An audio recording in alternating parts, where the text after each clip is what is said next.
You're listening to an Airwave Media Podcast.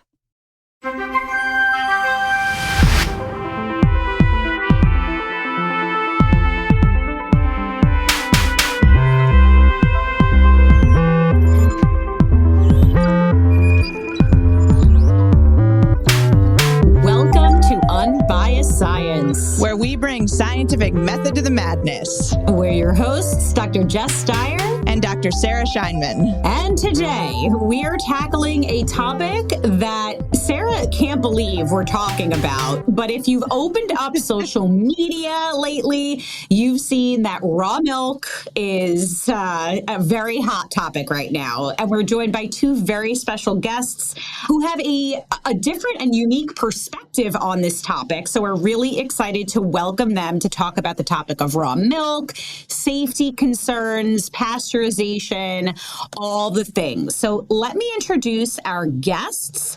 Today, we're joined by the creators of the Millennial Ag podcast, where they bring fresh perspectives to agricultural conversations and tackle tough topics that often get overlooked in the industry. So first, let me introduce Catherine Lotspeech, the founder of Millennial Ag. Catherine's roots in agriculture run deep. She's the daughter of dairy farmers and the wife of a high school ag teacher. I love that. Known for being what she calls a boat rocker, Catherine has been advocating for positive change in agriculture since her middle school days, where she successfully campaigned to improve her school district's milk storage and delivery system. Her work through Millennial Ag reflects her belief that agriculturists have a responsibility to embrace innovation while questioning the status quo.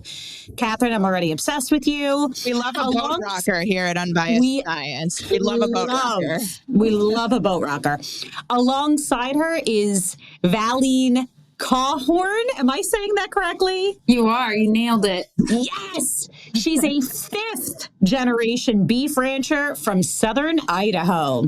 Val brings both practical farming experience and technical expertise to our conversation. She's a Colorado State graduate in civil engineering with a concentration in soil and water and additional emphasis in animal science. She's currently working as a licensed professional engineer at Agro Professionals. She specializes in you're going to have to explain to me what this is. Is it CAFO compliance? Yep, confined animal feeding operations. Okay. And agricultural engineering design for feedlots and dairy operations. When she's not designing agricultural facilities, you might find her helping her husband on the farm and ranch, running or skiing or riding horses. So these two passionate agriculturists combine their diverse backgrounds to widen important conversations in the agricultural community through their weekly podcast. Catherine and Val, thanks so much for joining us. Welcome, you guys. Thank you so much for hosting us. We're excited to be here. Absolutely. So before we hit record, Catherine made very clear she has a lot of strong opinions on this topic. So I'm really excited to turn things over to both her and Val shortly. But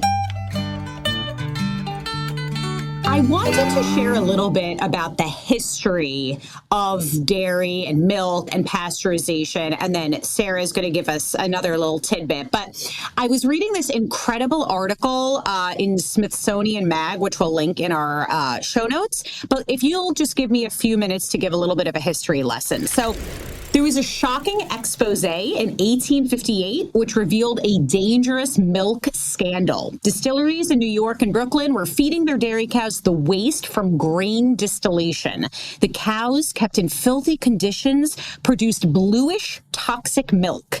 To hide this, distributors added chalk, eggs, flour, and other substances, and then marketed it. I know. It's pretty awful. They marketed it. Chalk? Yeah, chalk to whiten it. I know. They marketed it as pure country milk. So here's how Frank Leslie's illustrated newspaper condemned it. For the midnight assassin, we have the rope and the gallows. For the robber, the penitentiary. But for those who murder our children by the thousands, we have neither reprobation nor punishment. And he was talking about the fact that thousands of people died from what has been coined swill milk, this terribly dangerous milk. Milk hasn't always been the dietary staple we know it today. And I was interested to read that ancient civilizations actually transformed most milk into yogurt, butter, and cheese. And this is because it would quickly spoil in hot climates. But then cultural attitudes really vary dramatically. So the Greeks mocked, quote unquote, barbarians for drinking milk directly. Romans saw it as low status farmers' food, again in quotations, and Japanese Buddhists later dubbed Europeans butter stinkers. All right. I know. I kind of love that. Okay. So then, and we're going to talk all about pasteurization, but the pasteurization debate really divided America in the early 1900s. So despite a whole lot of evidence that raw milk was causing childhood deaths, many resisted the new technology. Chicago alderman Jacob Hay exemplified this resistance, calling pasteurization, quote unquote, false science and claiming it caused rickets and scurvy. The debate grew so intense that President Theodore Roosevelt's administration stepped in, and his Surgeon General wrote in a landmark 1908 report, while pasteurization is not the ideal to be sought, practically, it is forced upon us by present conditions. It prevents much sickness and saves many lives. The last thing I'll say, I'm sorry, I know I'm rambling, but this is so cool. So there was this book called Milk, a 10,000-year food fracas. I don't know if I'm saying this correctly. Yeah. By Mark Kurlansky. And it explains why milk remains controversial even today. So this is a quote: milk, probably more than any other food, is really personal. We're all set up as mammals to have milk as our first nutrition, and people are just kind of stuck on that idea. All right. Real quick, we get a lot of messages from people who feel very strongly, in particular, a lot of people who are concerned about animal welfare. I just want to acknowledge this perspective that we as humans shouldn't be drinking cow milk at all. So I don't think we're going to get into that conversation today. I just wanted to acknowledge that that is something that we've heard, but practically speaking, a lot of people do consume cow milk. And so we want to make sure that those who do are having safe, pasteurized, spoiler alert, cow milk. Spoiler alert, pasteurization helps milk not spoil. Oh my God. Wait, Catherine, before we get into this, I'm just so curious, like, how is it or why is it that you feel so strongly about this? Oh man, you're loading the pipe here, Jess. I grew up, I am third generation on my family's dairy farm. We started in Connecticut and we moved to Utah to expand our operations when I was 3 years old. So my parents, it'll be 30 years this year that we've been milking cows in Utah. And, just as a full disclosure here, we did grow up drinking milk straight out of the bulk tank. It was delicious. The fat content was higher. It was nice and cold. And that's, it was a economic and expedient way to get protein and good nutrition into my family's diets. The part where it comes in for pasteurization for me and where my kind of cognitive dissonance comes in for this is that dairy farmers, family farmers know how to treat sanitization protocols to be able to make sure that your raw milk won't make you sick. And sometimes things still happen, right? It's an excellent growth medium and bacteria absolutely love milk for obvious reasons. It's delicious, right? So we grew up drinking raw milk, knowing how to sanitize our jugs. And, we follow the same exact protocols that we use to harvest milk in our dairy facility. So I grew up that way, but as I left home, as I, went to school, got out into the industry and out into the world, this happened while I was growing up too, but, people drink raw milk, they eat raw milk cheese, and people who are doing that maybe don't come from an agricultural background or a food safety background and don't use the processes and, the protocols that they need to make sure that raw milk doesn't sicken someone. And so this is a story I love to tell when it comes to raw milk, but there was a guy making cheese in northern Utah, sometime when I was a teenager, so 20 years ago. and he called himself the cheese man, and he was selling raw milk cheese out of the trunk of his car. Oh. Number one. Do you want to know where he was making his cheese? The trunk of his car? A bathtub in his house. No. Okay. And I don't care what you do to a bathtub as far as sanitization protocols. You're not getting that thing clean enough to make cheese in, okay? Dead. Was he bathing in the same bathtub? I mean, you can only assume. Like, we don't even want to go down that route, right? Immediately no. So he was making cheese in his bathtub, and then he was selling it in the trunk of his car. So this is raw milk, and I'm only going to assume that the trunk of his car was not properly cooled, right? I think we can make that assumption. Mm-hmm. And so 16 people got sick with Campylobacter and Salmonella. And, there were no repercussions for him. He's really, really lucky that no one died. And there's stories like that rampant across the United States. And that's where it comes in for me, is that as a dairy farmer, as the daughter of dairyman, dairy woman, it's the harm that those kind of stories cause to the industry for the majority of us who take such care to take the very best care of our animals and the product that we are sending to our customers is what really, really gets me. Because if you're killing off customers, what is the point of being in business? You want them to return, right? Like, you need those customers. And we want to make sure that we are providing what we call nature's most nearly perfect food. Wow. God. So beware the cheese man is the moral of this story. Oh my God, you're one away. Of the cheese man. Just, no, that's a hard no. I know.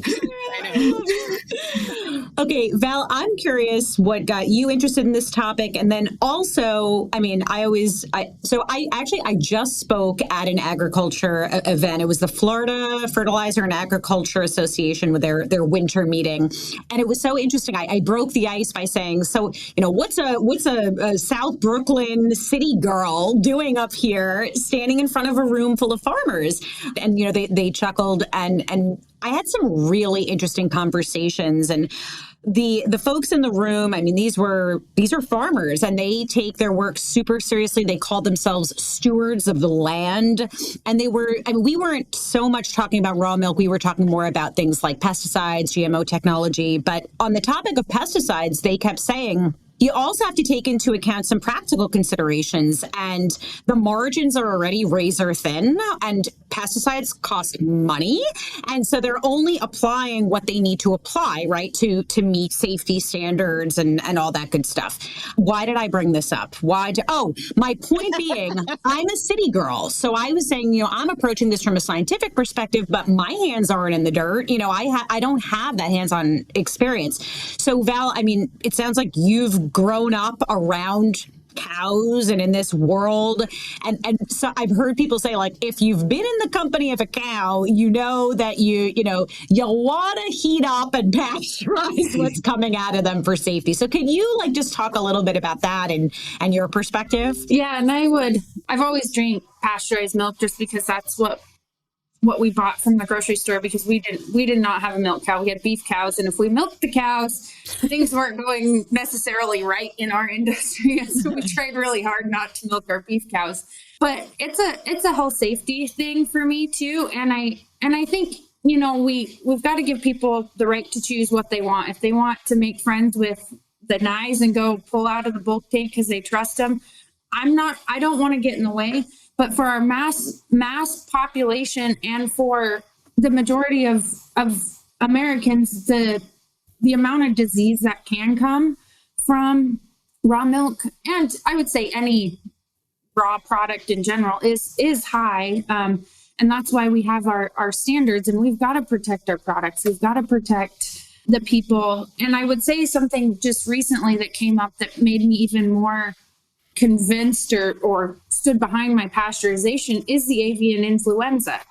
It's showing up in the milk before it's showing up in symptoms of the cow. And so we pasteurize it, we kill it. And the more research you do on pasteurization, it's not taking out nutrients. It's not taking out the added, and anytime you process, you're pulling the cream and the butter, and Catherine can go through all that, you are changing, the consistency of the milk that you might have pulled out of the bulk tank. Like, you're pulling creams and you're getting butter and you're maximizing that product. And so by the time it gets to the grocery store, it may be a little more quote unquote watery than if you pulled it right out, which might change the taste. But I think it's a sensationalization. And I think there's just a lot of misinformation out there about what pasteurization does. And I want to still be able to say in 10 years from now to my kids that the United States is one of the safest food sources we have in the United States, because we can go to the grocery store, buy lettuce, meat, and milk and feel comfortable feeding it to our families. And I want my kids, I want my grandkids, I want my parents, my grandparents to all have that safety forever and ever and ever. And other countries aren't as fortunate. Mm-hmm. Yeah, we always say public health is a victim of its own success, right? Like these other countries that don't have pasteurization as the standard. Think about all the milk-borne illnesses, that their populations are suffering. So just real quick, and then Sarah, we're turning it over to you for a history lesson on Louis. But Val, you mentioned something briefly about choice. And that actually did come up in my conversations with a lot of the farmers I was interacting with. Well, they kept saying, well, people have the right to choose to drink raw milk. I'm coming from public health, which notoriously butts heads with a lot of those more libertarian stances. And my thinking is it's this simple way to ensure the safety of the milk that we're consuming. It's like putting on a seatbelt. It just makes driving so right up. Catherine, you like that? My mom has said that. I mean, she and I have had these conversations forever. And I mean, the easiest way that she ever explained it to me when I was, 9 years old or whatever was pasteurization is like a seatbelt. Why wouldn't you do it? It cannot harm anything. It can only help. Yeah. But what's so interesting is, and there's been so much talk about raw milk. And Sarah, I know you're not on social media, but you really can't imagine. Catherine and Val, I'm sure you've seen. I mean, it's all over the place. Despite all these, CDC warnings about raw milk, it almost seems to be exacerbating the issue. And we've seen in some places raw milk sales are actually increasing. And I was telling Catherine and Val before we hit record, I live in Western Mass now, and it is, there are rural communities, there are farms nearby, and they're really doubling down on the sale of raw milk. So there's a very interesting thing. It's almost like a pushback to these health warnings. But all right, Let's get into what pasteurization is, how it came about. Sarah? We got to take a step back here, and you all know I love a definition. It's really, if we're going to talk about pasteurization, I think we first need to talk about a guy named Louis Pasteur, for whom pasteurization was named.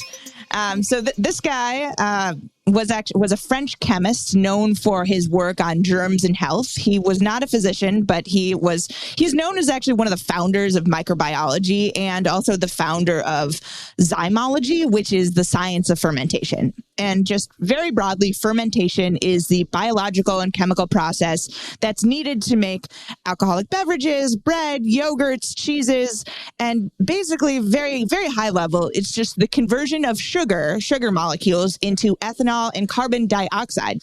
And this is done in the presence of bacteria or yeast. So this guy, Pasteur, first connected yeast to the process of fermentation in the context of wine in 1857. So he observed under a microscope that yeast on the skins of grapes caused grape juice to ferment into wine. And that actually, if you sterilized the skins of the grapes and thereby killed the yeast, that fermentation wouldn't take place. So this really important connection was made that the microbes that were growing in wine and beer, then he determined that these microbes were very similar to those that might be causing disease in humans and also animals. So from here, he hypothesized that microbes are everywhere and that they must be responsible for all kinds of processes, including those that make food spoil. So in 1865, he patented a process called pasteurization in which liquids such as milk were heated to very high temperatures, usually between 60 to 100 degrees Celsius. And this was done in order to kill the microbes. So this guy also, Louis also did really important work in biology, experimental work on biogenesis, immunology, and vaccinations. And fun fact, in 1879, he also developed the first lab-manufactured vaccine for chicken cholera and helped to solidify germ theory in modern science. So we're really big fans of Louis Pasteur over here at Unbiased Science.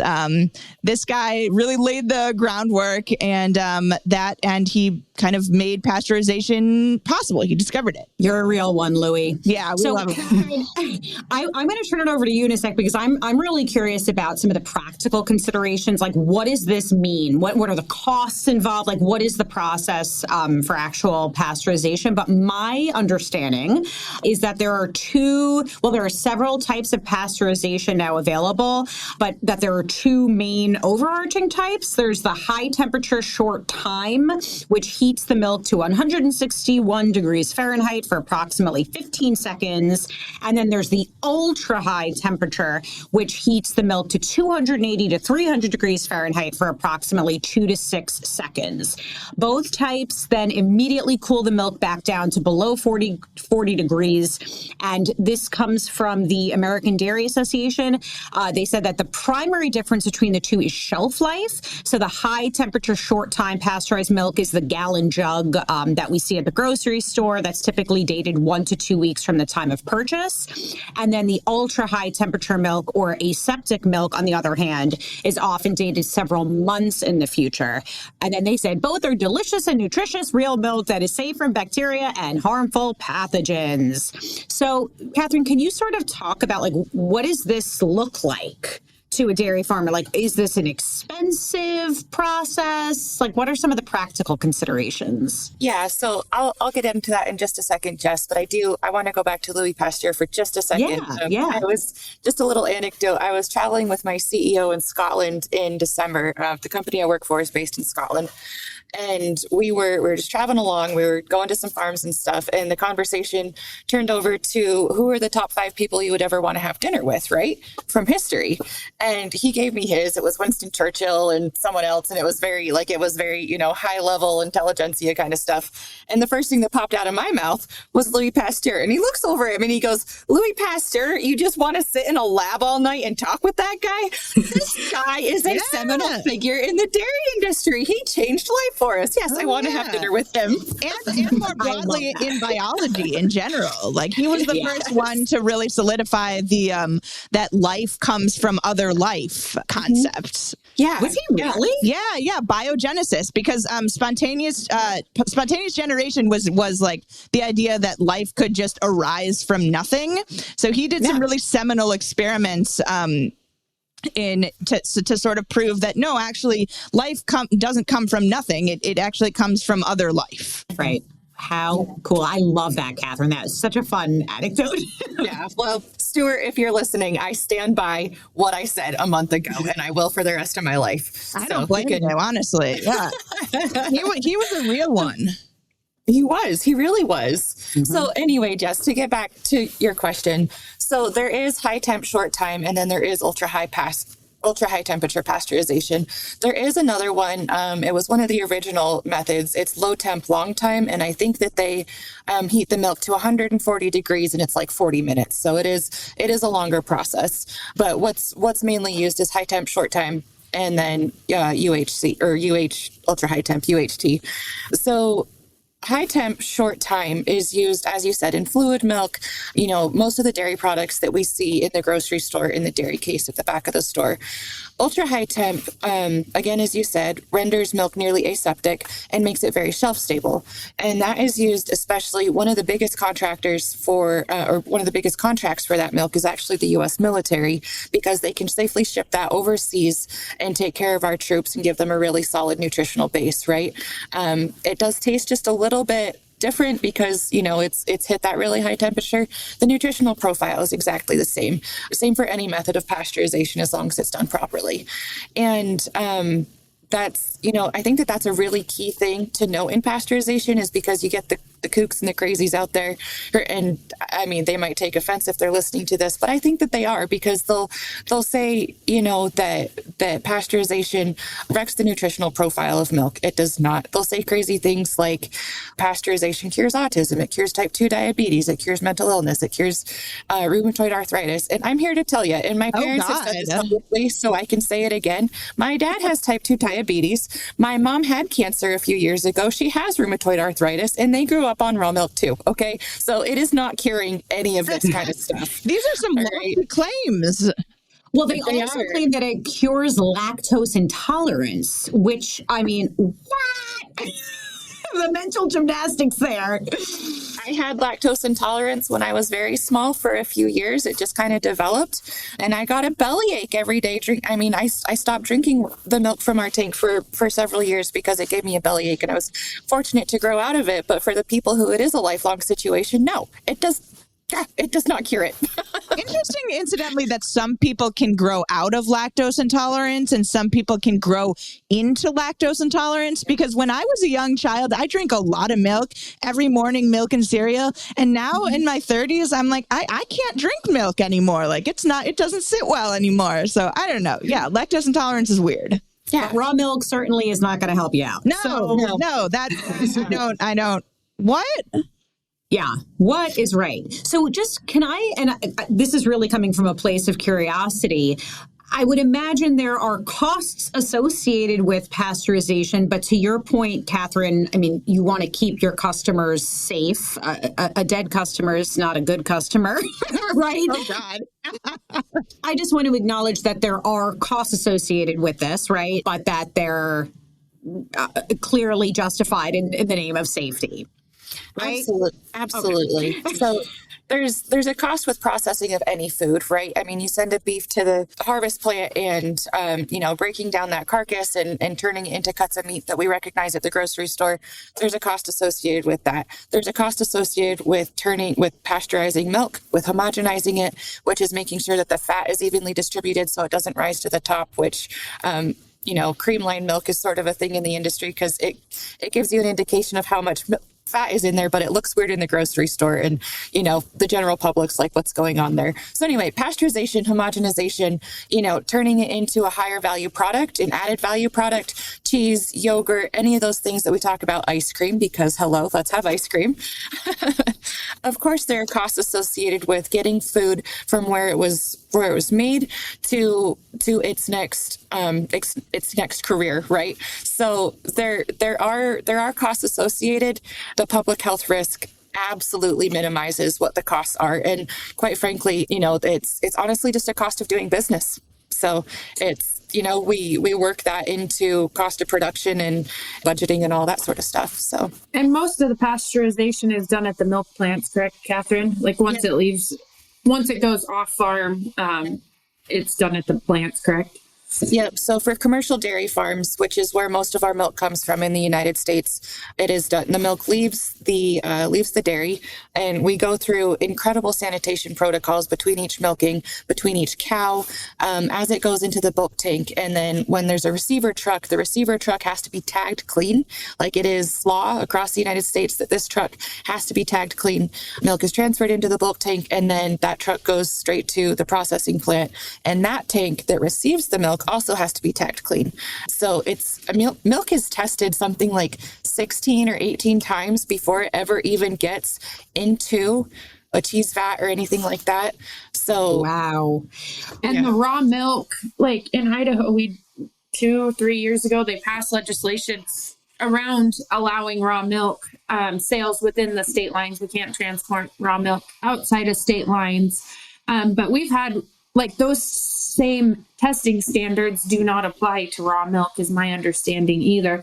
And we had I think it was last year, there was at least 16 people that became extremely ill from raw milk in the state of Idaho because it came. And as a scientist, you can pronounce them all, but E. coli, Salmonella, Campylobacter, those things are something I never want to ever experience. I've had a few friends experience Campylobacter, and I do not want to, I never have to experience that.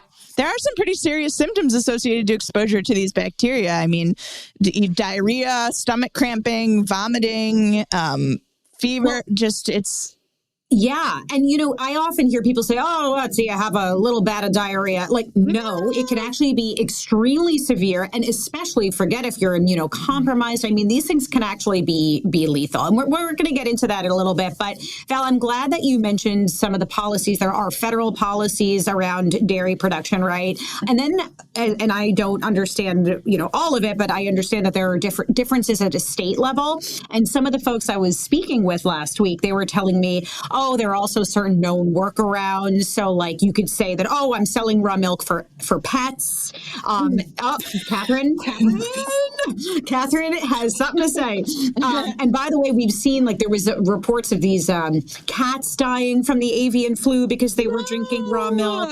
Oh yeah. There's a whole thing. It's terrible. But Catherine, I saw you nodding. You've seen this as well. Yeah, I want to come back to Val's point about avian influenza in a little bit, because that one is stellar and really, really obviously very relevant at the moment. But the whole pet food workaround thing, I learned about this in the last year or two, and it is so, I find it a reprehensible way to just try and hawk a product, right? Like that's what I feel like most raw milk sellers are doing, is that they will do anything and say anything to try and get you to buy their product, including lying, which is what's happening. And it happens across it happens everywhere, right? But as the daughter of dairymen, as someone who has lived her life in the industry, that really, really, really gets my goat, my dairy goat. And it's just because it's such a contradiction to what most dairymen in the industry are striving to do, which is to provide a safe and wholesome product, and working a workaround. And I've seen Facebook pages about this where, we've got your pet food raw milk ready for you, and, saying we have to label it this way so that you're able to buy it. I mean, they're out there in public saying why they're doing this just to be able to get around regulations. And Val's exactly right. There's patchwork regulations because raw milk is not federally regulated. It's not legal to sell it across the United States. It is a patchwork state by state, and it's a hot mess. Let's just put it that way. It's a hot mess. Also, side note, aren't cats not supposed to drink milk? Isn't that a thing? But all right, I feel like someone's going to say that listening to this episode. My cat oat milk. Okay. Well, she loves it.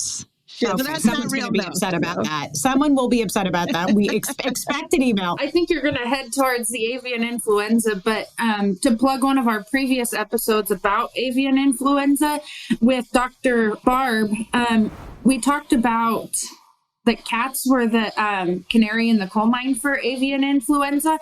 And so it doesn't surprise me that you are hearing that cats are dying from drinking raw milk because of the avian influenza. Like, that's just...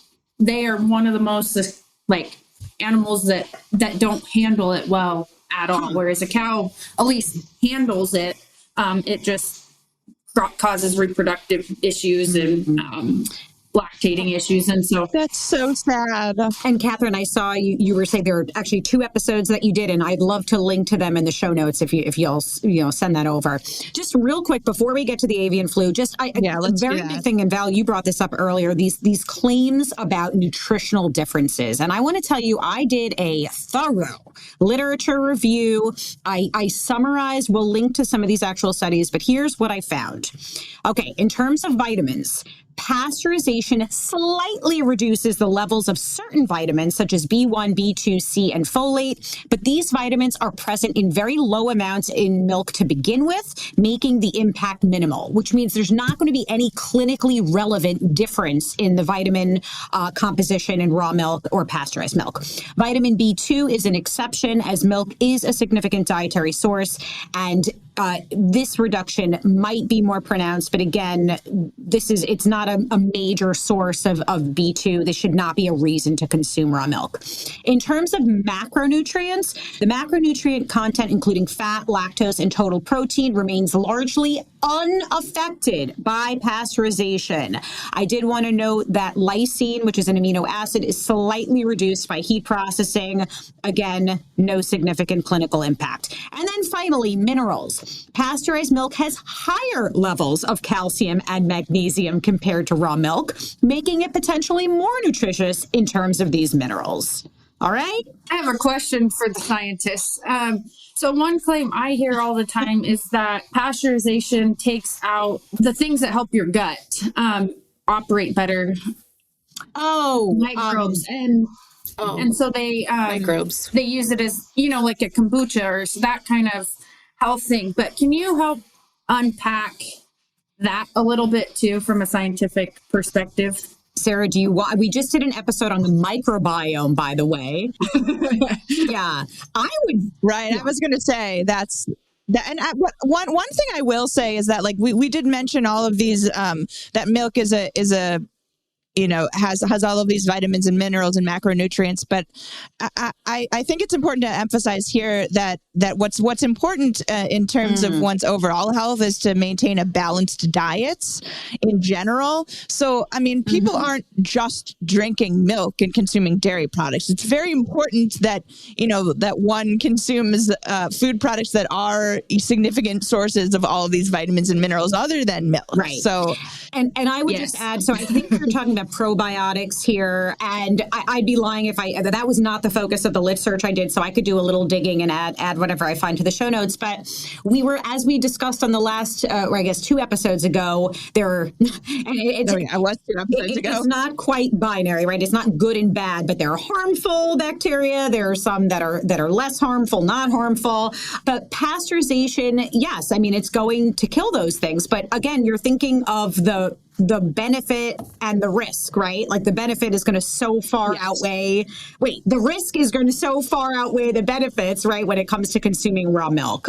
Sarah, did you have anything else to say? No, I was just going to say, like, all of the, like, E. coli, C. jejuni, Salmonella, Listeria, monocytogenes, all of these things are harmful and are present in raw milk.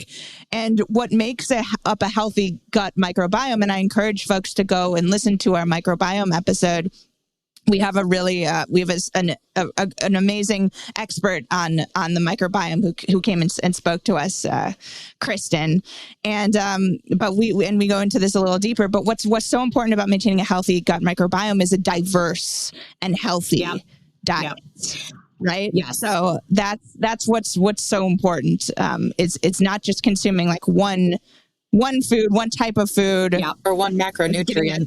Yes, exactly.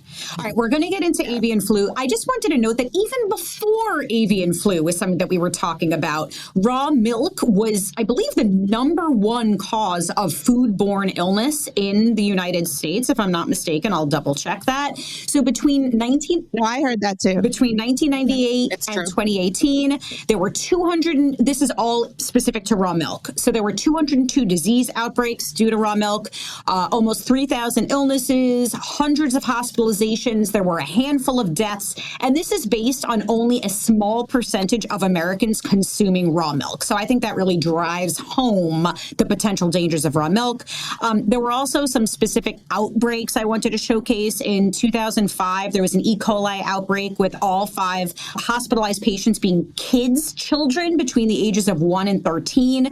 2006, 6 children developed severe kidney complications due to raw milk-borne illness. And in 2008, the 3 most seriously ill patients in a 14-person outbreak were children. There are real dangers here. And again, this was before the avian flu became a thing. So do you, I don't know, Val or Catherine, did you want to talk about just avian flu and raw milk at all and what you're seeing? Yeah, Val and I can bounce off of each other on this, but we first became aware of it March of 2024. So we're almost a year into this whole shebang. It shocked the absolute heck out of the industry because it's avian flu. What in heck is it doing in dairy cows? Right. And it was discovered in Texas in June, I believe. Val and I, we wanted to let the industry get a little bit to grips with it, and then do an episode on it on Millennial Ag, and we'll link that in the show notes here. But we had the Idaho State vet come on and talk to us, and it was a fantastic overview of what had been happening for the first 3 months of the outbreak. And then obviously we've been keeping an eye on it over the summer. My company has actually been doing some very interesting work on watching how body condition, which is, the amount of condition that a cow is carrying on her body, how that can affect how she reacts to avian flu. So, it was very much top of our minds over the summer as that work was taking place on a dairy in Colorado and in California that my company was working on. And then, we went through the fall and Val piped up and said, hey, we ought to do a follow-up on this. And it just happened to work out that we had been in contact through my company with the vet who actually identified avian influenza in Texas. And she was on our podcast last week. That aired last week. And she was such an outstanding resource. She was an incredible, incredible guest. She gave us an update of where things are at. And some of the questions that Valine and I had from an industry perspective was obviously the first thing that is affected is a cow's milk production. So how much milk she's making every day, and her general well-being. And the one thing that we didn't know in June of last year is what's happening to her reproductive capacity. So what happens when she gets pregnant? What happens to that baby? What happens in her next lactation? And Dr. Peterson walked us through that in a really, really excellent way. But it's also very, very disturbing because of what Val said. The cats being the canary in the coal mine. And I'll just say what some of those reproductive impacts are and then turn it over to Val to continue on what it looks like as this outbreak continues. But so what's happening is that cows are having a harder time getting pregnant. It's taking more cycles to get those cows pregnant. And obviously a cow has to have a calf to come into milk production, right? So she needs to have a calf every year to be able to continue producing milk and not have a career change. But what's happening is it's harder for them to get pregnant. And unfortunately, where the outbreak has been worst is in California. And there have been a significant number of abortions of these cows who have been affected. And that is devastating from a personal standpoint, because as dairymen, as any agricultural producer, our first and foremost concern is the well-being of those animals. And you don't want to see this happen. And so that's the really scary thing that's happening right now. So that's as far as production and reproduction goes.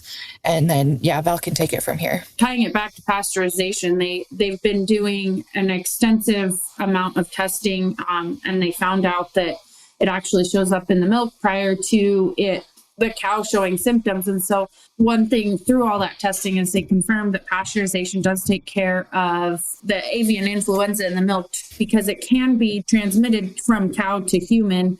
And that was picked up. One of the first things that the Texas cases provided was that it can be transmissible to humans. And with our coming off the backs of COVID, there was concerns with that. And so it just reassures us that pasteurization is the key to this. But there's a lot of concern for the industry. Prices of cattle are through the roof right now. And when you reduce the amount of animals able to give birth, or even their chances to give birth, we're just going to see an increase of price. And you're seeing an increase of egg prices in the grocery store. And if I had a crystal ball, I wouldn't be surprised if we continue on the trajectory we're on, that milk and cheese prices may follow suit, or we may be, shifting between different processors in the grocery store a lot more than we currently do. And that's totally a speculation at this point. I don't want to be quoted as this is what's going to happen,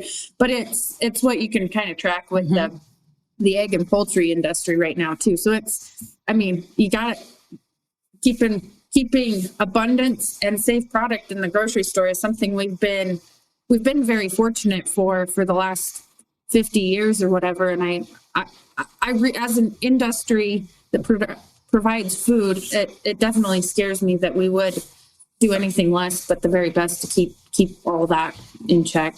And, Val, you mentioned this, but the FDA and other agencies have been doing a ton of testing of milk, really carefully tracking what's going on here. And they have detected very high levels of the virus in raw milk. And studies have been done and show that pasteurization does effectively kill the virus. So I think, again, it just is quite clear now more than ever that pasteurization is of the utmost importance. Talking to Barb Peterson again about how the flu is transmitted, is that the highest viral load by a long shot is in milk. It's in milk. It's not really in feces, not really in spit or mucus. What do you call cow spit? I don't even know. Spit, probably. Yeah, right. Know a lot of things about cows, not what we call cow spit.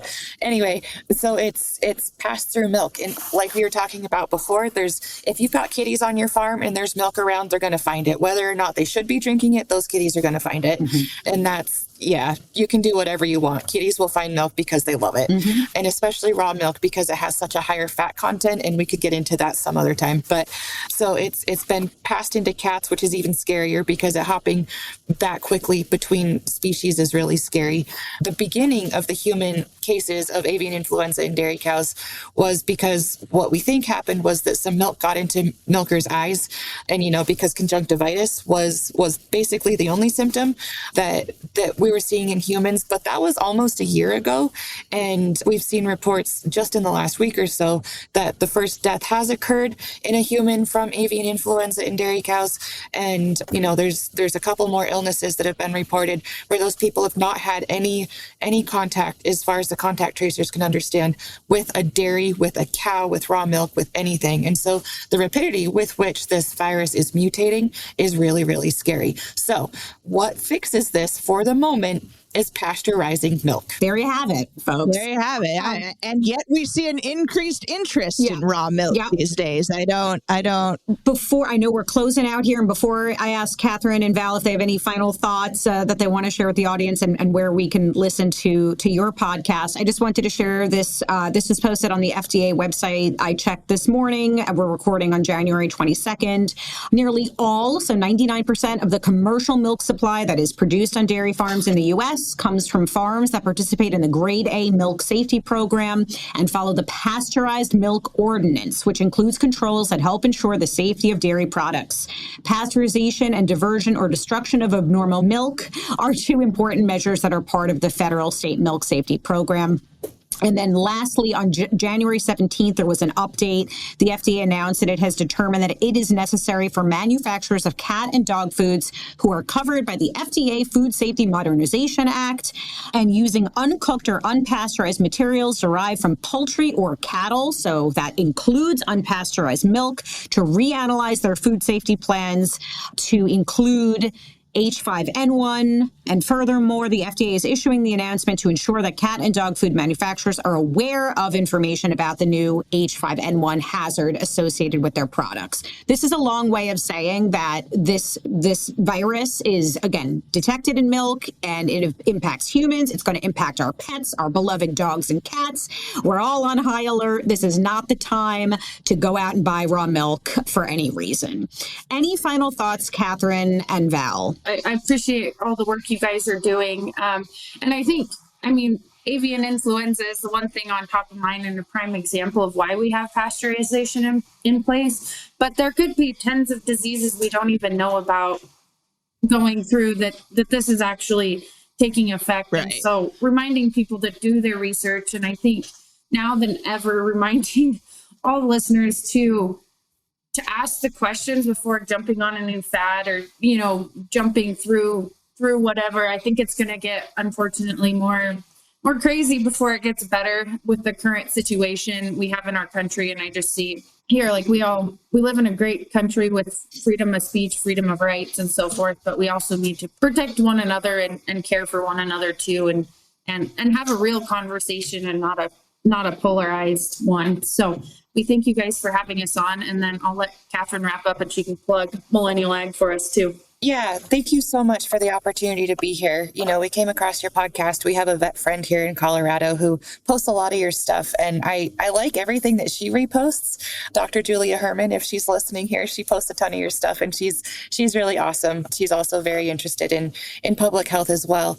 She posted your content, a month or two ago when we first got in touch about raw milk, and I was so delighted to see, genuine, serious people with serious educations take this so incredibly seriously, because it is a scary, scary thing, for my family's livelihood, for our industry's reputation, for public health. And what we as agriculturists want more than anything is that people, for everyone, regardless of race, creed, color, background, to have access to safe and abundant food. And by and large, that's what American agriculture does. And that's what pasteurization does. So thank you very much for allowing us to be here. One anecdote I want to share before I share our Millennial Ag stuff is that pasteurization, as you said earlier in the episode, there was a lot of resistance to making it a public health policy and regulation. And what finally pushed it over the edge was a mobster from the actual mafia in Chicago. I don't know if it was a granddaughter or a niece, died from raw milk, from swill milk. And that pushed him over the edge. And he was the catalyst that finally got pasteurization legislation passed. So that's just a story that I absolutely love. Story. Oh my gosh. Hell yeah, Chicago represent. Sarah. All right, Get Kevin, stuff done. tell us where we can listen to Millennial Ag. So Millennial Ag, you can check out our website, www.millennialag.com. We are most active on Facebook, Instagram, and we were on TikTok. Not entirely sure what that situation is at the moment.